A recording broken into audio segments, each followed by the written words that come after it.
I'm Fadza. I'm Dylan. And welcome to the podcast where we discuss the things we love, The things we hated, and the things that made us say, what? In the noughties. Hey, Fadzi. Hey, Dylan. How are you this week? I'm okay. Last week was a very, very long week, so I'm still quite tired, recovering mentally from working at I was working 8 till 6 p.m. shifts at this call center for it was just long. And so I am no tech expert. I think anyone would know that about me, but I essentially was the person that if someone's internet stopped working, they had to ring me and I had to help them through it. Or if their phone wasn't working, all this stuff. So then they're obviously impatient because they've been waiting however many days for this issue to get solved, but I don't know either. So then it's so easy for them to start getting really angry and be like, wow, why is this taking so long? And it's like, girl, because I have just been here 2 weeks. This is my third time. I'm just pushing buttons until things start working. Yeah, it made no sense. And I knew nothing. And they keep being like, you need to make conversation with them, blah, blah. And I'm like, if someone is fuming about the fact that they've got no internet service, I then can't just midway be like, so any plans for the weekend? It makes no sense. In the context, I can't do it. And they were like, no, you just have to build rapport. And I'm like, there's no possible way for me to do it. Honestly, hearing you say that is a bit upsetting because now I'm thinking back to all the time that people are like, what are you up to today? And I'm like, that's so nice they asked that. It's just a tactic to make me calm. Wow. It is, no, because even with my phone, I always remember the guy will be like, so ma'am, I hope you had a very good New Year's. How was your New Year's? They always then, every time I called them about my phone, they'd be like, hope your New Year's is amazing, blah, blah. It's because they get told to say stuff like that. That's really upsetting. I just thought that they were lovely and that they thought that I was interesting and that they wanted to generally know how my New Year's was. No. Gosh, that was very upsetting. So it was it was long days. I mean, it's gotten me back. Well, I say that, but I did sleep at 2 a.m. last night. But from today onwards, it has kind of gotten me back into a routine because I kind of sleep at before midnight now. That's good. Last week I was sleeping at 10 p.m, waking up at 6 a.m. all the time, which is shocking for me. And I think I'm gonna go back to it. It's really nice when you go to sleep at a normal time. It's so lovely, going to sleep before 10 and waking up. My issue with that though is that normally when I go to sleep before 10 or at 10, I will always wake up in the middle of the night and I won't be able to get back to sleep for an hour or two. It's so horrible. I don't know. I think it's because I used to do that as well, but I think it's because I genuinely was exhausted after work. I know it doesn't sound exhausting because I'm just sat at my computer doing these ordering engineers for people, but I literally was physically exhausted somehow. No, it makes sense. My shift. Yeah. So I think it does you just then I'd go for a walk after work as well. So I think you just have to build into your life things that exhaust you a bit so that by the time it's 10 o'clock and you sleep, you actually do fully sleep. Yeah. You don't still have energy lying around somewhere that makes you wake up. It does help. And waking up at 6 a.m. it was kind of nice. I was watching this sorry to go off track, but I was also watching this YouTube video about someone who started waking up at 5 a.m. and she was like, the way that I've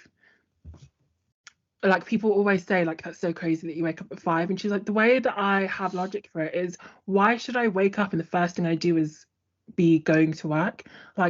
I need to kind of have something that builds my way up to it. So it's nice to have which I'm it's kind of nice when you have something imagine if it's a normal day and your shift is in the afternoon once you've had breakfast, had the time to that's kind of the way they're doing it, except it's in the morning, but they wake up even earlier in the morning. So then you still have the 3/4 hours for some people to properly get into the day. So it's kind of midway through your day, but it's technically not, but to them it basically is by the time it's no that does make sense, because I think there is something nice about not getting to work still being half asleep and still being foggy and then having to do stuff, because I feel that makes you feel even worse. So for her, she was it's nice to wake up, journal a bit, have a nice breakfast, go to the gym for an hour and then like stroll over to work because I'm already midway through my day and I've like already done stuff for myself. That sounds so lovely, but I just know that if I tried that, I would set my alarm at 5, I would wake up, I would look at the time, and I would promptly go back to sleep until It takes getting used to. I think you can do it though, because I think I can do 6 now from the way that I was last week. I think I could regularly wake up at 6 if I needed to. I am very much unfortunately, a roll out of bed and get into action of doing whatever I need to do that day. So am I, to be fair. I just love sleeping way too much because, like, especially like when I wake up in like that grogginess and I'm like, oh, the thought of like actually standing up when I don't have to right now was just the last thing on my mind. But I do. Oh, sorry, carry on. I was just gonna say that I do enjoy like days when like I do get up early before I have to do stuff. I'm like, I do enjoy that. And I like the days when like I wake up and like I exercise before I get anything else done in the day. It's really nice. When it gets to like 10, I'm like, oh my God, I've exercised, I've like done some writing. You feel better when you've accomplished more. It's like a weird thing. Well, maybe there's like capitalist ideology behind that makes it bad, but you do kind of feel a bit better. Yeah. At the same time, it is like I forgot what I was going to say. Sorry, go on. Oh, I was just going to say, I do feel like for me, it wasn't even working out. It was just like reading in the morning for a couple of hours before I had to shower and get ready for work. So I just like read the romance that I was reading, which is like kind of fun. I haven't read a romance book in so long. I actually really miss it. I've been reading like I've just been reading a lot of like depressing stuff, and I'm tired. Like I like a lot of the stuff I've been reading. I've been doing like a class on. I mentioned it to you before, but I've been doing a class on like feminist literature. So like a lot of the books I've been reading have been like really literary, and like they've also been like about the ways in which women have been oppressed throughout history. And I don't know. I think I need like a nice little enemies to lovers romance kind of zhuzh, because I can't do it. But at the same time, the only reason why I haven't done it is like I know the second I pick one up, I'm gonna like read 10, and my reading list is way too long right now for me to like to dip back into romance. But I keep on thinking that like I haven't read it in like since like last year September. But like, how many good romance books have come out? Yeah, that's so true. I think I've like diversified from romance in the sense of I still read it a lot, like genre, but nowadays I do read more so outside of that. And also I really struggle with like paying attention to books that aren't romance, like because I just really struggle with it. So I can't read them physically, but discovering audiobooks did change my life because I will say, I don't know if I mentioned it, but yeah, you were completely right, because I'm about to finish I'm listening to Mrs. Dalloway by Virginia Woolf, and like I don't think I could have read it, but I also think it might be one of my favorite books. But like I definitely think like listening to it helped, because like being able to like cook while I'm listening to it, and also like kind of zone out the bits where like I wouldn't pay attention to the books properly, especially because like it's just like a bit floaty, the plot. But I was like, this is amazing, and I know you've been yelling at me to listen to audiobooks for a long time, but you're right.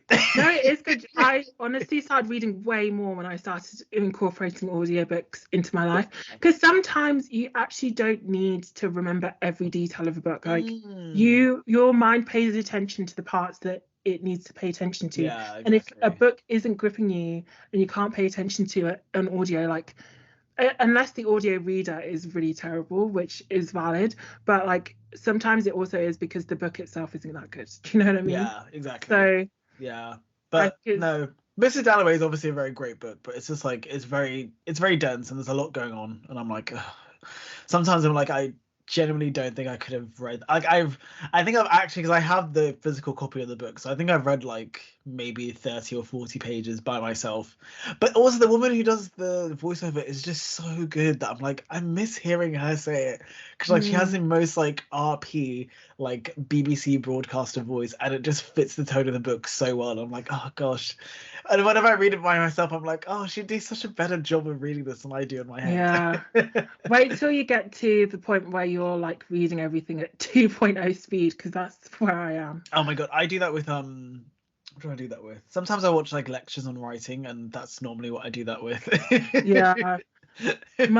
My parents always are like, that's so weird. Can you even hear what the person's saying? Like, blah blah. Like it's actually unsettling, Fuzzy, the fact that you listen to this at 1.8 speed of time.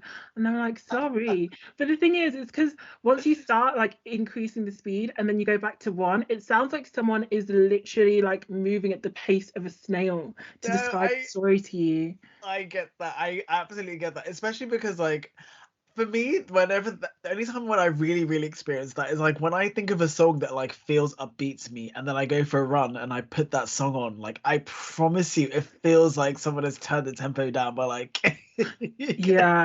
40 BPMs. Especially which song? I think it was not Formation. It was Break My Soul. That like the first time I ran to it, I was just like, I had to check my phone because I was like, I think there's something wrong. It's like you will break. Yeah. So I was like, what is happening? No, that's slowing down. It's so true. Really crazy. Anyway, we've got such a tangent, which is. I just want to say, sorry. The last thing I wanted to point out is I'm in fact reading that really weird book that you told me about. Which one? The one about what? Not that you told me about, because I'd seen it before, but that we were talking about on TikTok. I really can't remember it's called Things Have Gotten Worse Since We Last Spoke. I've started reading that. I started reading it yesterday. Which one is that one? I fell asleep. The one about, I don't know if she starts like eating meat or something. Or like one of those ones. I'm reading it. It's only 100 pages. Like, let me read it. It seems like it could actually be a literary classic because it seems like such a strange, like that is a kind of book that I would like hear about. And like, that's an amazing idea. Do you want to explain to the audience what it's about? I do not even remember what the book is about. Do you remember? Is it not that she wants to get pregnant, so she eats rotten meat? She eats rotten meat so that she gets like a worm, like a tapeworm, and then she treats it like her baby. Yeah. So on the first page, the only thing that it's been talking about on this first page has been an apple peeler. So like on the first page, someone eats an apple. This girl basically asks for an apple peeler to her mum, and the mum says no, you don't need one, something like that. And then someone in their family eats an apple that has a needle in it, and they die. So then the mum's like, yeah, you can get the apple peeler. That's like in the first page. That's how I'd summarize the first page. This is so interesting. I have no clue what's going on. But this is so interesting. Like this could either be amazing or really weird. It's one of those things where like it depends on how good of a writer the person is. Because I think I can see this being like one of those books that you read that's like, I've never read anything like that and I never will again, but this was like phenomenal. Or it's just gonna be like, this person who wrote this is a little bit strange. Yes. Anyway, I'm just gonna say that I didn't understand how he was, but you know, we've got no time now. Yeah, you didn't, but whatever. I dominated the whole conversation, but yes. Whatever. Episode.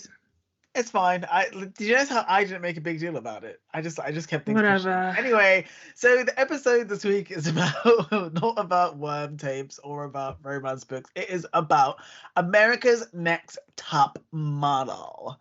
Yes. Yeah. We've also got a bit of UK's Next Top Model mixed in there. So yeah, the British Invasion is what I think that season was called. And I will also basically what we did was we're trying something a little bit new, and I messed up a little bit. I'm not gonna lie, but I'll explain it. This is what happens when Dylan takes over the episode. So we're doing kind of like our normal best, worst, weirdest, but I think we wanted to like pull from like the same source material, not the same source. I feel like my brain's on like food and tapeworms now. But we wanted to pull from like the same like list or avenue of things. So I found a video that was basically like well, I didn't read the title properly. I thought it was like America's Next Top Models Best Moments from cycles 1 to 18. It turns out it was the best like panel moments. That makes a lot more sense, because that's why I was like, this is not the best moments in America's Next Top Model. And I only really watched it like maybe a couple hours before we filmed. And by the time I watched it, I was like, oh, it's too late to change it. I watched it yesterday and I was like, I mean, there must be something that Dylan found good in this. So I'm just gonna... I go with I it. watched the first two and I was like, oh, this is fun. And then I was like, I'll watch the rest tomorrow. And then I watched it today and I was like, oh, this isn't good. It's like this isn't good. But that's why it feels like the moments we picked are a bit random. It's because we didn't pick them. I think if you want to find it, it is called America's Next Top Model Top 11 OMG Panel Moments 2012. Yeah, and I also think technically some of these aren't really in the noughties. I think the like cycles like 15 to 18 or something are in the 2010s, but Dylan, you did a really terrible job picking this video. yeah, I really did. I fumbled. I really fumbled. I literally just typed in America's Next Top Model and I picked the first video. Wow. I can only apologize. Semantics. I can only apologize. I want to ask though, were you an avid America's Next Top Model watcher in your youth? I really don't think I was. I think everything that I know about America's Next Top Model, I've like, it's via osmosis of it being so entrenched in our like pop culture now. Yeah. But I don't think I ever like sat down and like put it on by myself. I think Charlene watched it a little bit, so that's why I know a bit about it. And I watched like 1 or 2 cycles by myself, like in like sixth form or something. Yeah. Me and my mum used to watch every season together. So most of them, until the later ones, maybe, like cycle 18. And we didn't really watch the UK one. We watched a couple of episodes of it and didn't really like it. But the like OG ones, I definitely remember. We watched all of the seasons basically. So I didn't realize we'd watched so many seasons of it, but like most of these clips, I recognized the people who were in that season. So I was like, oh, I watched that one, and I watched that one. And I did oh my god! Yeah. Oh my god! That's actually I really regret that I didn't watch it properly because I think it's. I mean, I also don't want this to turn into, you know. I feel like there's been enough discourse about the show. I think we all know that this show did some terrible things. Yeah. And I'm just not interested in looking at it from that angle, because also like in context of everything else we've watched so far, like this isn't well, it is still bad, but it's like it's not like someone ruining their marriage for entertainment or you know. No, Dylan, this is bad. Yeah, The moments when I think it's like the moments in this video were very mild in comparison to how bad the actual show was. Yeah. Like, the show, I'm so surprised like people didn't leave with eating disorders, like with like so many things. Like there was the show people who had like gaps in their teeth were told to close the gap, and then in the next season there'd be someone who doesn't have a gap in this, who has like a slight gap, and they'd be like, we want you to widen the gap, so we want you to take out one of your teeth so we can widen the gap in your mouth, like stuff like that. This show was insane. So I think I also watched this wasn't in the 2000s, but I also watched The Face, in case anyone remembers that, and I just want to shout that show out because I think that show was show was even more entertaining than America's Next Top Model to me. Well, at least the British version. That one had Naomi Campbell in it, and is that the one where Naomi Campbell was laughing at that girl who was she was the judge. I love that one was really good. She was just really, really mean, but she wasn't like Tyra where she was pretending to be nice. Yeah, Tyra like straight up just like, I know I'm mean, so I'm gonna play into like being the bitch, and like she was so terrible in that whole show. I really recommend anyone watches The Face. It's on YouTube, and it was like me and my friend from school. It was our whole personality in sixth form because we'd watch every episode and we'd just report everything back. Even now, we still quote it to each other. So you watch it. So I'd just like to add an addendum. If you see me if you're watching this on YouTube, by the way, we're on YouTube. If you're watching this and you see me squinting and like you see tears forming in my eyes, it's because I don't know what I did before recording, but I got something in my eyes and they are burning like nothing. So if you see me squinting and making weird faces, that is why. But sorry. Yeah, The Face. Naomi Campbell is amazing. I love her so much. I forgot what the the Amazon did like not Project Runway, but they did like their rendition of it, and Naomi Campbell was a judge on that, and she was just amazing. She You was need to watch The so Face then, good. because I think I will, because I just love how horrible she can be. Well, not even horrible, but how cutting. She told someone that it was that their outfit wasn't even that bad, but Naomi was like, "Your outfit is disgusting, and it is an insult to the name of haute couture." I was crying with laughter. She literally looked like she was about to vomit. I was like, she's hilarious. Even one of the girls, sorry, so not to make this about Naomi Campbell when it's about Tyra, but like even one of the girls one of the girls on the show, I can't remember what she says to Naomi in one of the scenes, and then Naomi's like, "You are not me. You will never be me. I'm Naomi Campbell." She literally went off on her, and she was like, "Don't you dare compare yourself to me."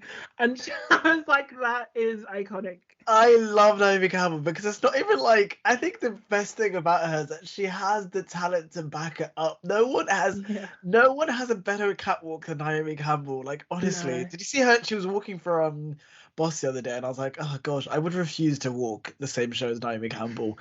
If I know she's walking, like, I wouldn't do it, because that's just, I'm clumping behind her. That'd be so embarrassing. No. So I will true. say, bringing it back to Tyra, sorry, bless. I will say Tyra was serving face in every single one of these clips. Tyra Banks is stunning, honestly. She's gorgeous. She's a very like what's the word, catalogue model, like very spunky, fun. Yeah. Yeah. No, she's absolutely gorgeous. Anyway, She doesn't have a high fashion face, but she has like a, commercial face.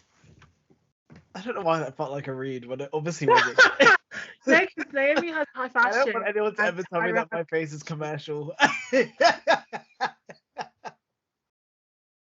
Bitch, I'd rather be avant-garde than be told you have a really commercial face. Don't comment that I have a commercial face if you think I do, by the way. I don't. I was about to say, I was about to give my thoughts, then I was like, actually, no, why? I don't want you to, Buddy. This is me, self-restraint, being nice. But it's like, no, I think your face really would look good, like, in a catalog for like some obscure catalog. Anyway, my last note I was gonna say before we get into talking about, some of our best moments and our worst moments from this specific video is that I genuinely believe that Tyra Banks was the villain of every single season of this show. Yeah, and she was. I have no idea how she got away with that. Yeah, she absolutely was the villain. Yeah. I mean, I still love her. All the judges, I didn't really love any of them, but she was. Yeah. Well, all the judges they were all actually very rude as well, but we'll get onto that later. Actually, that really is a really nice segue into our, should we start with our best? Okay. So you go first, actually. Yeah, I was saying it was really good segue because my best was Louise. I love her. Oh, yeah. I love her. She is someone from... That wasn't my weirdest. Really?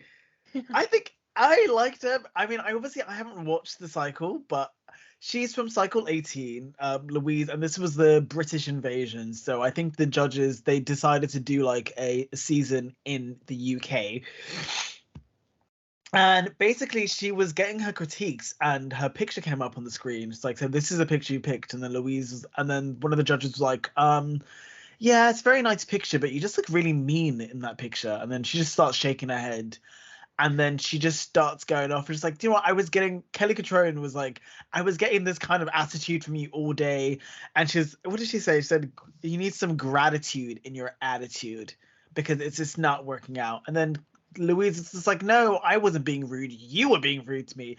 I believe Louise, by the way. I actually believe her. I saw a few articles online about Kelly being like, was Kelly the villain? Or I don't know. I've just been seeing. I don't know if you look her up. There's like one of the first articles that comes up is about her being hard to work with. So I wouldn't be surprised, but like not Naomi, sorry, Tyra went on like a tirade about about well, in this industry she's a publicist and you need to understand that you need to be polite to these people, yada yada. and she's like, also, there's a hierarchy. Yeah, I'm also like a person that like I think respect people and respect people who are in positions that they've worked for, but like if that person's not giving you respect, then like what? Then it's fair game now. Like if you say to me, get your ass over here, bitch, then if I turn around and say fuck you, you can't. sorry to your dad if he's listening. Yeah, sorry, Dad. Clearly that wasn't me though. You can see. But if I turn around and start cussing you out back, then like it's fair game because you started it, all right? You started it. And that was basically what Louise was saying. And then midway through, Louise just like decides to stomp out. She's like, "No, get me out of here! I'm done! And then she's just in the car park screaming, "Get me home! Get me!" I love how you have a British accent, but you're putting on a British accent.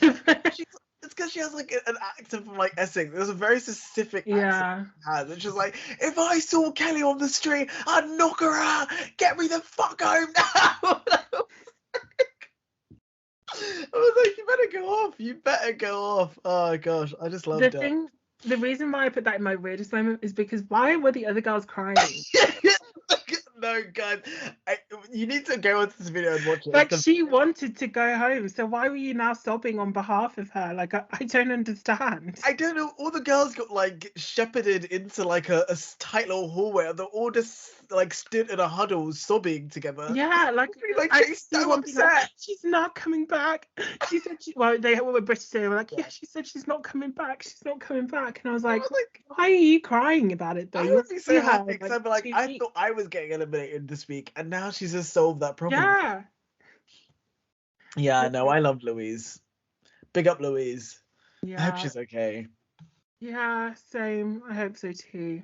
Yeah. So mine, I put the fake elimination. Because I remember watching that live and being like, oh no, like I just remember because I used to get so tense. Oh. Sorry, I'm still here. Yeah, I used to get so tense and like concerned about who was going to be eliminated. And I remember the girl who with the long brown hair. I can't remember her name. I don't know if you remember her name from the episode, but I did not want her to be eliminated. So I was like, please do not go. And then it was like, both of them were saved because we're going to London. I don't know if she's only done that once or she did that twice because I remember her. It was like a thing that she did. I feel like I've seen another fake elimination from Miss Banks.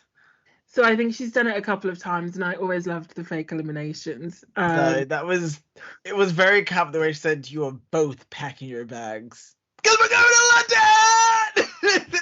The thing that made it so funny to me was like the confetti. Yeah, but then there's the flashing lights. I was like, distressed. The girls were still in like shock because she was like, one of the girls was like, you could tell by her face that she didn't know whether to be happy or sad or like she was still processing the whole thing. I know if I was in that situation, I still would have been confused. I'd be like, am I going home?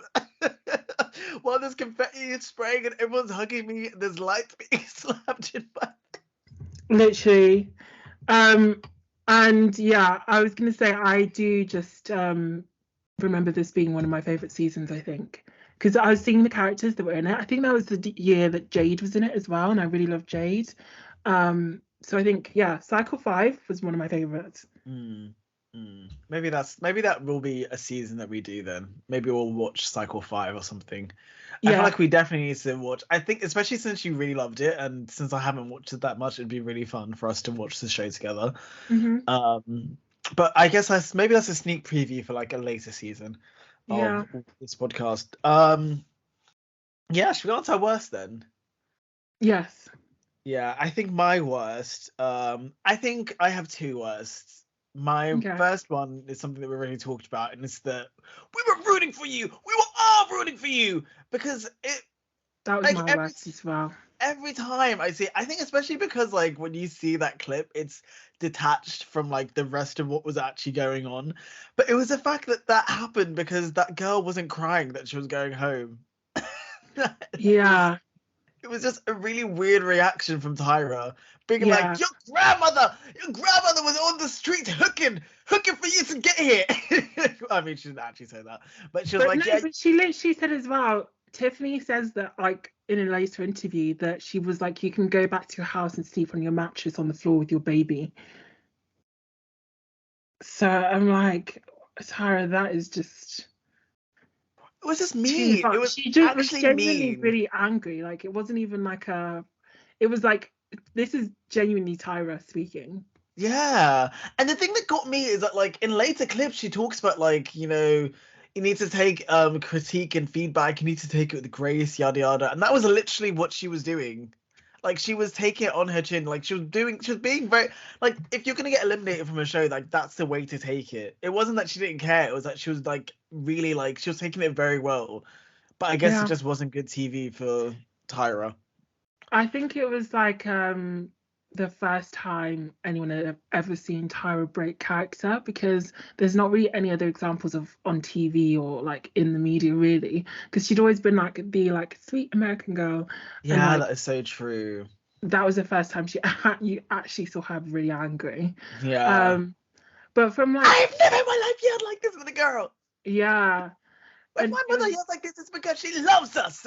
it was insane. I remember watching it at the time, and basically it's because she was like she wasn't good at this challenge where they asked her to read something in an English accent, but it was reading from a teleprompter, Was and this she was the struggling with it. charcuterie? Maybe, I don't Yeah. know, I don't The one remember, where they but she have had like to colours pronounce, on the words and she couldn't pronounce any of them. maybe I can't remember, but Magnetic. she couldn't pronounce loads of words. So Yeah. then people, and she had to say it in an English accent on top of everything. And it's like nobody was actually really helping her, which she said in an interview as well. She was like, if you cared about me so much, like, why wouldn't you help me become a better model? Like, why was it all about like humiliating us into seeing who was the best? You know what I mean? So it Which was is so true. And she was also like, basically her storyline was like that she came from poverty and they were trying to give her like a Cinderella arc, so they wanted her to win and be like, oh, she's now like made it off the streets and now she's a model. So that's why Tyra was like so angry at her, and she was like, you just go back to your gutter, basically, is what she's insinuating that in that whole thing. And she's like just poverty shaming her the whole time, that she was like very bizarre. Yeah. Yeah. I mean, I will say Tyra did look stunning. I mean, if that's going to be the moment that gets played over and over, that's what I want to look like. If I Yeah, have a I saw. Yeah, I saw that she sold merch afterwards of it, and I was like, who "Tyra, Tyra? yeah." She had like a lot of merch and made a lot of money off of that. Do you know what this reminds me of though? On Drag Race, like season 2, there was a moment where I still need to RuPaul. watch Drag Race, by the way. Yeah, I know, but I don't know the UK girlies. Where do you watch Drag Race? Because I didn't Yeah. realize that it got taken off of Netflix. I am shook to my core. I mean, I know like the latest seasons, like they haven't been on Netflix for ages, but like I don't know when they got rid of. They used to have season 1 to 9, 1 to 13 on Netflix. I didn't realize they got rid of them all because I was like, Fuzzy was asking me what should I watch, and I was like, oh, watch this season and watch this one and then watch this one. But yeah. I don't know what season I said you should watch, but I think season 6 is the one to watch because that's like a Okay. really, really strong season to start with. I think all the other seasons are really good, but it's like you need an appreciation of drag to like understand why like the older school drag. Well, I'm saying older school, it's only like 10 years ago, but why like that drag was good. Anyway, I was saying this to say there was a moment on season 2 of the UK season of Drag Race where RuPaul lost her mind because someone came on stage wearing H&M and she was like, I don't want to see any goddamn H&M on my stage. It was hilarious. Like I feel that, honestly. I I'm just going to check was- if I'm wearing any H&M right now before I say that out loud. because someone, I think it was someone that I don't want any really signs liked. of poverty on my show. I don't want to see any goddamn H&M on my stage. It came up, it got, like, everyone went, like, silent, and to the point where, like, Rue actually, like, apologized, like, literally a minute later, being like, I'm really sorry. It was like, I've been on, like, 5 flights. I think this was also, like, just after, it was basically, so they were filming season 2, and then it got stopped midway through because of COVID, and then they came back. So it was, like, they were having to, like, do all this other stuff, and, like, they'd made, like, a really, really big effort to make it so that they could finish the season while COVID was still going on. And so Rue was, like, just really angry that someone, like, had, like, 6 months basically to re-update their wardrobe. And then they came in with, like, just a H&M dress, and Rue was like, it's just not enough. And he just went insane. It was very, very funny. No, very that's hilarious. I think I'll send you the clip actually after this, because it's quite funny. Terrible, but hilarious. It was really funny, because even, like, Michelle Visage, who's, like, meant to be, like, the mean judge, but not really anymore. But even she was like, whoa, when we started screaming.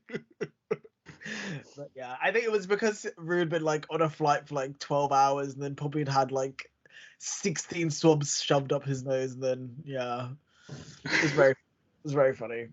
But yeah, that was my worst. And then, my other worst, I had 2 worst, because, like, we've already talked about this one, about the, but also my worst from this video was, like, when Ebony quits, and she was just like, when Ebony was just like, I just don't think I can do this anymore, and then Tyra was like, well, actually, being a quitter makes you ugly, bitch. And that's why you're leaving. Like, you don't quit, you're out of here because you're ugly now, and you're a quitter, and you'll never be anything. I was like, oh my god. Basically called her weak and unattractive for quitting. Literally. I was my gosh. What? And, like, on my notes, every time, like, I'd, like, make a note about, like, what's happening in that scene. If it was someone quitting, I'd put in brackets rightfully, because, like, I'm like, the show seemed horrible. No wonder everyone was quitting. You also have to remember, everyone lived together. They were sleeping on, like, bunk beds and, like, sleeping all in one building together. It wasn't just, like, X Factor where you had, like, your own space. They couldn't afford that. It was literally, like, sharing rooms with people. That is just so intense, I think. No, that's too much. Because even as we talk about now, we're not covering, like, all the drama that was going on, like, behind, because they'd show that drama as well, like, of them in the house and them arguing over raw chicken and, like, all this stuff, because they were living together.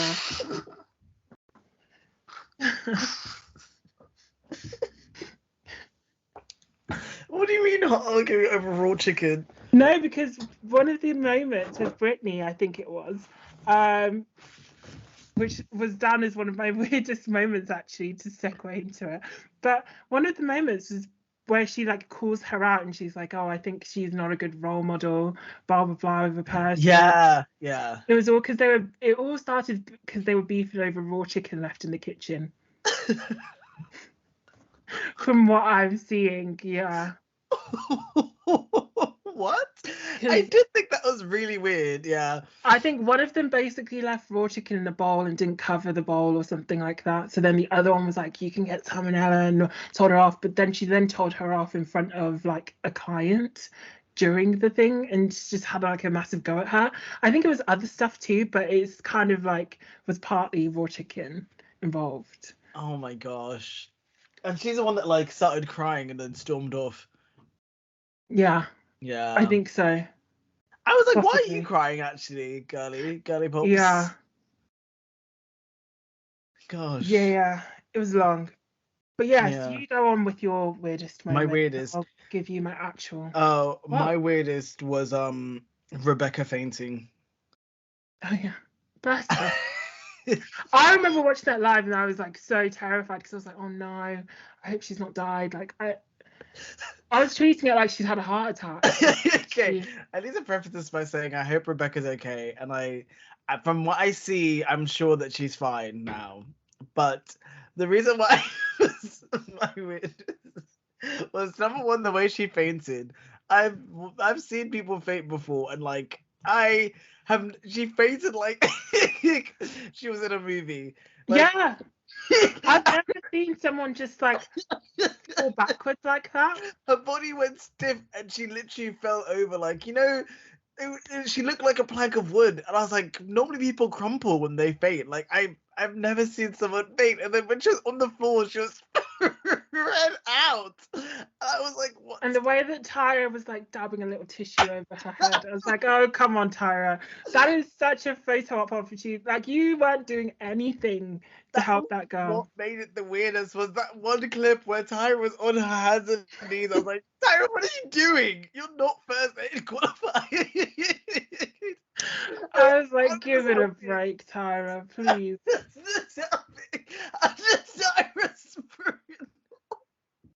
No, you're so right about it being a photo op because Tyra was like, she was smizing. Yeah, and it was like with her hair just the right angle. She had that And it was like a little bit of tissue that she was just dabbing on her forehead. And I'm like, what's that doing? It was so funny. I'm so sorry, Rebecca. I hope she's okay. But I saw that clip the other day as well on Twitter where it was like me when I received like even the slightest bit of criticism. Because it was like they were like, oh yeah, another reason why it was weird was because the picture, basically what happens is they're looking at a picture of her. She's got some dogs and like she's meant to be posing with them. And one of the judges like, yeah, she's like, it's just a little bit slutty. And I was like, first of all, what is slutty about this picture? And then as soon as that's said, like Rebecca just instantly just faints. And I was like, yeah. Apparently she had a fainting disorder, but she hadn't fainted in like 6 years, and this is the first time that it cropped back up again. Dylan, what do you mean? People thought it was a hoax at the time, but it was real. It was real, guys. She actually does have a fainting disorder. No, I just found it very funny. I was like, I definitely would probably pull a move like that. Once again, not to draw like, well, it's hard not to because I think Drag Race is really inspired by America's Next Top Model. But also there was another moment on Drag Race where someone was receiving critiques and a very similar thing happened. Where the moment the critiques started, they were like, I'm feeling faint. But to be fair, they were wearing like a corset that was like making their waist like this big, and they were, like, they started like teetering as soon as the critiques started rolling in. I was like, that would be me. Anytime someone's opened their mouth to tell me bad news, I'm like, first aid. But yeah, that was my weirdest. My weirdest, I think, was Angelique's disqualification in Cycle 17, the All-Star cycle, I think it was. Mm-hmm. Where they just like randomly were like, was it like the top 4 where they were like, unfortunately, one of our girls has had to leave. We received some information that meant that they had. Apparently, it's because one of the other girls told them that they found out that she was an escort, basically. So she got being an escort. And apparently, like in behind the scenes, she was meant to have won the show, but then they kicked her out for being an escort. But apparently, according to Angelique, they already knew that. So there was actually like a whole case behind the scenes where Angelique tried to like sue the show. She should have. Yeah. Because apparently they knew from the beginning that she was an escort, but it's only because the other girl reported it that they were like, oh, we have to fire her now. Oh my God. That's I was going to ask you if you knew what happened there. Yeah, so that was like the behind the scenes. But it's crazy because she was meant to win, so... Sorry, I know I keep on doing this, but once again, this happened on Drag Race. Like, the parallel, you're gonna love Drag Race when you finally watch it. Really? But yeah, someone got disqualified, and like the reasoning they gave was really weird. But it like basically it just turned out it was because they were being a menace backstage. But like in the show, basically in Drag Race, when you go on it, you have to get like sequestered essentially, and you're not allowed contact with the outside world. And so the lie that they came up with production was that they were getting conjugal visits from their husband, which wasn't true. But it was because they were just like causing a lot of issues with production. But they were eventually like, yeah, you've got to get out of here. And they so like, I do have to get out of here because I'm booked and busy, to be honest. Yeah. I think they also like had like stuff like they got asked to be on Drag Race, and then they also had stuff like booked like within like the season timing, and they were like, I'm leaving the show by this point, by the way, like regardless of doing well.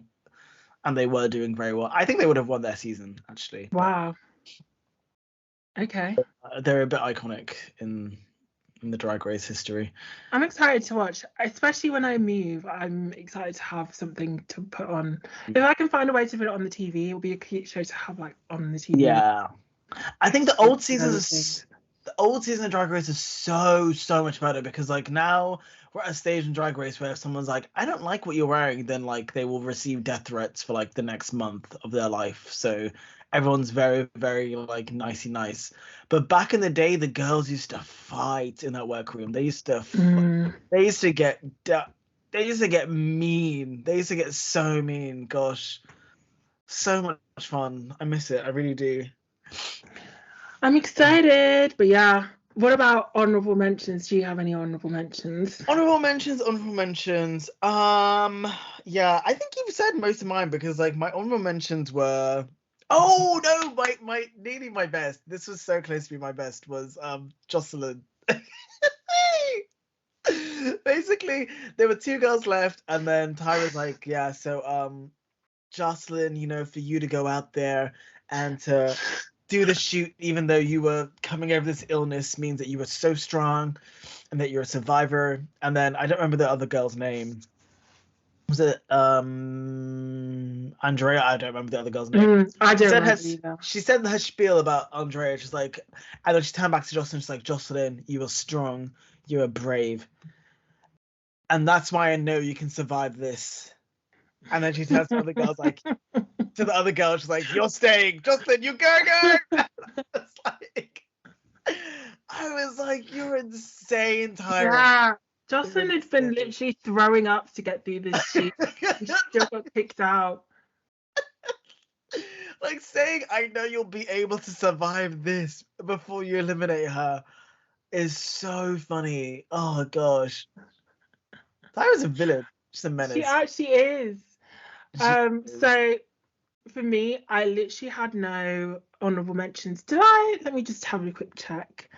No, I think we mentioned all the crazy moments of the show, but I will say that it does not cover the show in its entirety at all. No, I know. I was really disappointed. No, because I was remembering moments where like they had the blackface episode where they did they also had this episode where they were dressing up. It was like a couture, like dressing up in couture, but on the street, so it was like homeless chic episode. So they'd pretend to be homeless but in Dior. Which was the theme of the episode. And there was this weird obsession with whenever someone's family member or friend died, they would then make them act that out in the show. So like one person, her friend died of an overdose, and then on the next episode they got her to like do an overdose shoot, basically like do a shoot of like dying. And then someone else, I don't know who it was, someone in their family or like close circle died, and then the next episode they did a graveyard episode, or like a tomb, what's it called, when the casket episode, basically. So she always made them like act it out. It was really weird. And then my last moment was also when Kim Stolz, I remember her, got told, because she was basically like, oh, I'm a lesbian and I'm proud, or maybe she said I'm gay and I'm proud. And Tyra was like, oh, but I don't go around saying I'm black and I'm proud. Tone down your sexuality, basically. Because she was like dressing up as like a little bit more masculine, I would say. I'm not quite butch, but like more masculine presenting. And Tyra, oh my god, this show. Down. Tone down your sexuality is basically. No, I can't say that. Say.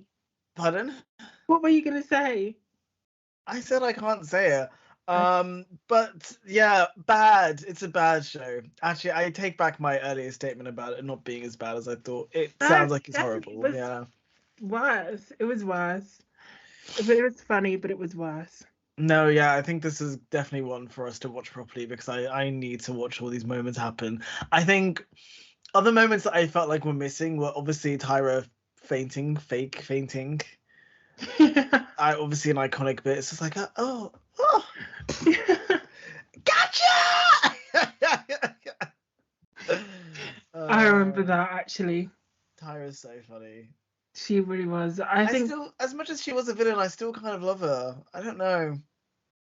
I don't think she's a nice person, but I think it's also she's Tyra.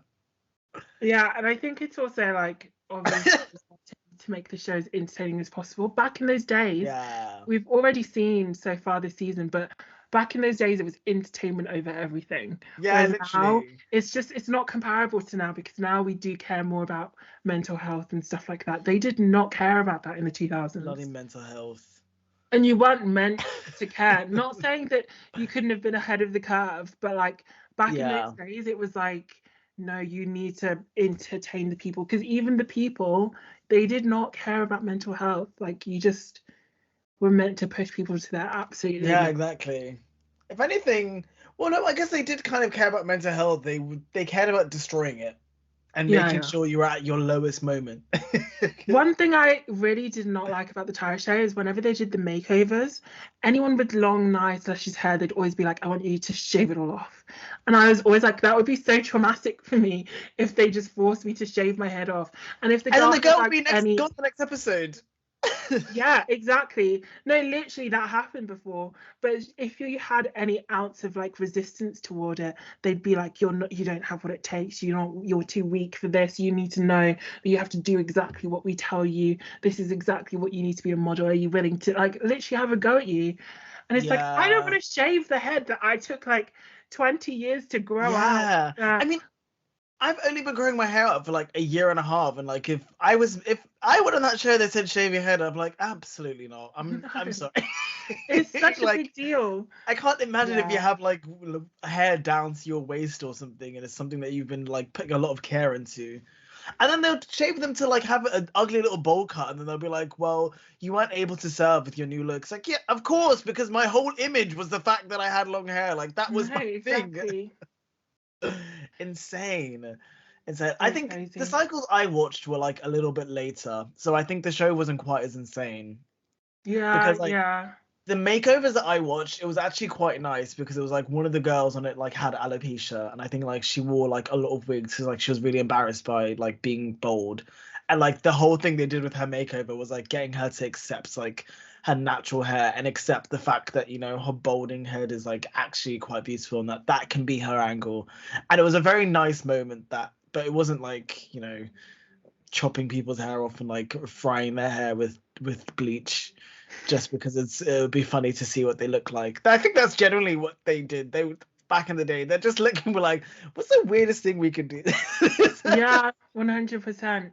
That's literally being about. Like Sims. Treating them like a sim. Awful. Yeah, I actually can't wait to do like a whole season of it because the show is actually quite crazy.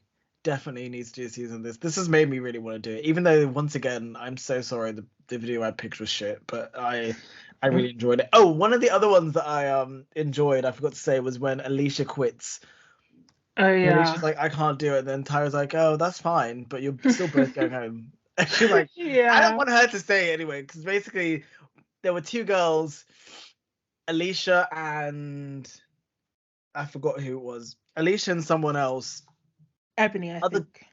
And who, sorry? No, it wasn't Ebony, because Ebony quit in another one. Yeah. So yeah, I don't remember who it was.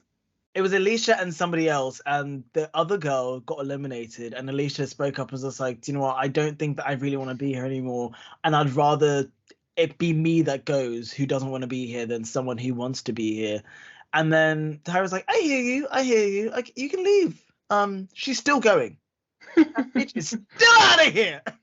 So both of you are leaving is essentially I'm like, how it ended. And then obviously the girls in the back started crying again, as they always do.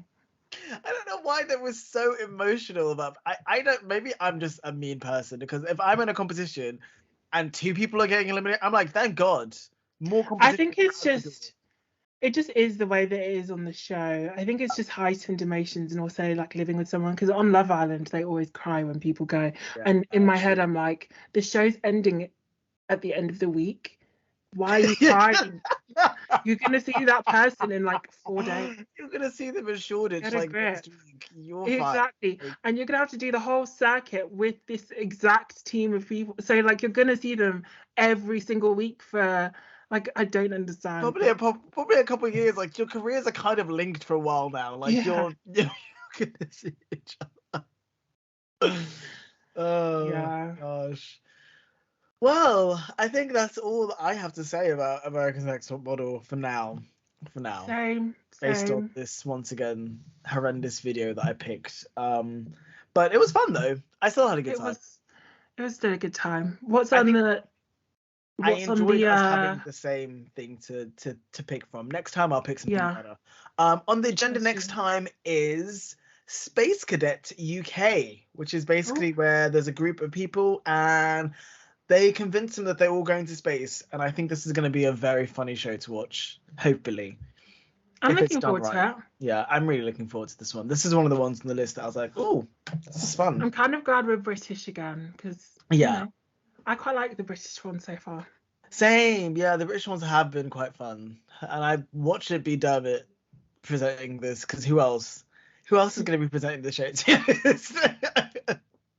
It's either going to be Dermot or Claudia. Yeah. Maybe Jamila Jamil, because I know that she was kicking around Channel 4 around this time, but we'll see. In the early 2000s, was she? Yeah, she I remember her hosting, but I didn't realize it was that early actually. She was the host for not the first season of Playing It Straight. I think the second season of Playing It Straight UK. Yeah, I didn't get to see the season that she hosted. See, you know what? This is to end. We're gonna end the episode soon, guys. Sorry, but just that reminds me of like that whole thing of when I was saying. I don't know if it was you that I was discussing this with, maybe someone else, but careers, people. Yes, it was you when you said that your 20s are where you peak, and I was like, no, it's your 30s, because I feel like celebrities like that, where you look at her now, you'd think that she's like in her 20s, late 20s, thriving, but she's actually probably like in her mid 30s. And just now, she's now really big, like been in the show that she wanted to be in, probably got like, I think your 30s is when you start thriving, guys. Yeah, just definitely. Well, I still have some time. For you, it's around the corner. It's knocking. Anyway, bye, guys. Well, if you enjoyed this episode, hang up on Dylan now. If you enjoyed this episode, please be sure to follow us on our socials at What in the Naughties. That's What in the 00S on Instagram, Twitter, TikTok, and YouTube as well, because we're live. We're on YouTube. Hello. And if you're watching us on YouTube, give us a like, give us a comment, give us a subscription, Keep on watching, keep on tracking, get in on the conversation. Tell us how much you hated this video that I picked. That was the first thing when Fuzzy and I got the Skype call before we started recording. Fuzzy was like, yeah, this video wasn't good. I was like, yeah, it wasn't. But anyway, that's all I have to say. Yes, goodbye, everyone. Goodbye, everyone. Well, maybe I could have won. Bye. Bye. Bye.